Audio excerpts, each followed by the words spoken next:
Stranger thing final episode. Doctor के एलिवन को upside down में ढूंढने के लिए मिलिट्री को भेज देती है और उसकी पूरी टीम को बाहर भी ढूंढने लगती है और वो तीनों टैंक की ओर जाने लगते हैं। बच्चों की मदद से रियल वर्ल्ड और अपसाइड डाउन के बीच मर्ज करना शुरू करता है। सब मिलकर टावर की तरफ बढ़ने लगते हैं। हॉप एलिवन को इमोशनली स्ट्रॉन्ग करके मेडिटेशन जोन में भेज देता है जहाँ एल और काली मैक्स के साथ कनेक्ट होते हैं। वर्ल्ड क्लैश इंटेंसिफाई होने लगता है। हॉप एलिवन को सिग्नल्स देना शुरू करता है। टावर हिलने लगता है। स्टीव ऑलमोस्ट गिरने ही वाला होता है कि लेकिन जॉनथन उसे बचा लेता है। तीनों मिलकर वेक्ना की ओरिजिनल लोकेशन पर पहुंच जाते हैं और उस पर अटैक करते हैं। एलिवन उसे रोकने की कोशिश करती है। तब काली बच्चों के सामने स्पेल कास्ट करके उसका असली चेहरा उन्हें दिखाती है, लेकिन वेक्ना अपनी पावर से एलिवन के माइंड से काली का पता लगाता है। काली ऑलमोस्ट वेक्ना को मारने वाली होती है पर वेक्ना वैनिश हो जाता है। मैक्स बच्चों का भरोसा जीत के उन्हें केव की तरफ ले जाती है। सब मिलकर वेक्ना के वर्ल्ड में एंटर करते हैं और बच्चों की ओरिजिनल पोजीशन पे जाने लगते हैं। हॉप को देखकर वेक्ना माइंड गेम शुरू करता है। उसे सारा दिखा के काली और एलिवन का भी रियल प्लान बता देता है, जिससे वो एलिवन को मेडिटेशन से बाहर लाता है। पर कनेक्शन टूटने से तीनों भी बच्चों के सामने से वैनिश हो जाती है। पर मैक्स हॉली को इंस्पायर करके चली जाती है और हॉली सबको केव की तरफ लीड करते हुए दिखाई देती है। फादर एंड डॉटर का इमोशनल मूवमेंट देखने मिलता है।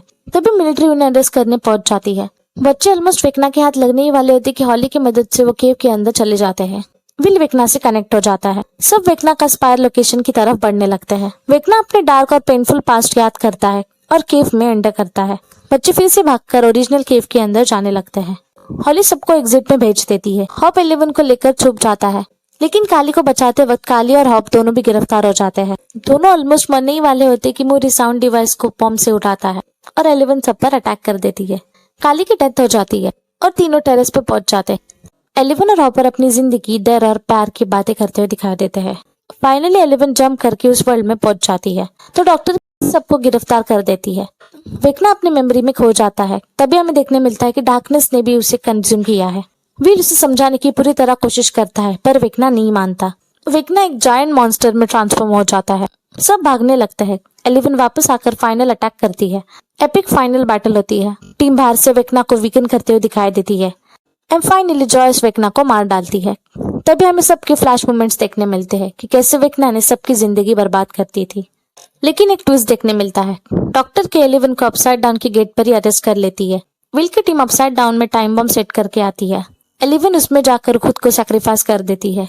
एक बहुत ही सैड मोमेंट देखने मिलता है। कुछ महीने बाद सबकी हैप्पी एंडिंग देखने मिलती है। सब ग्रेजुएट होते हैं। टेस्टिंग का फेयरवेल स्पीच देखने मिलता है। स्टीव का ग्रुप दोबारा मिलने का प्रॉमिस करता है। हॉपर जॉयस को प्रपोज करते हुए दिखाई देता है। विल को बॉयफ्रेंड मिलता है। सब लोग D&D खेलते हुए दिखाई देते हैं तो माइक बताता है कि एलिवन मरी नहीं, वो एक नई सिटी में चली गई है। एंड फाइनल शॉट में हॉली अपने दोस्तों के साथ D&D खेलते हुए नजर आती है। And that's the wrap of Stranger Things season 5। ऐसी वीडियोस देखने के लिए मेरे चैनल पर बने रहे।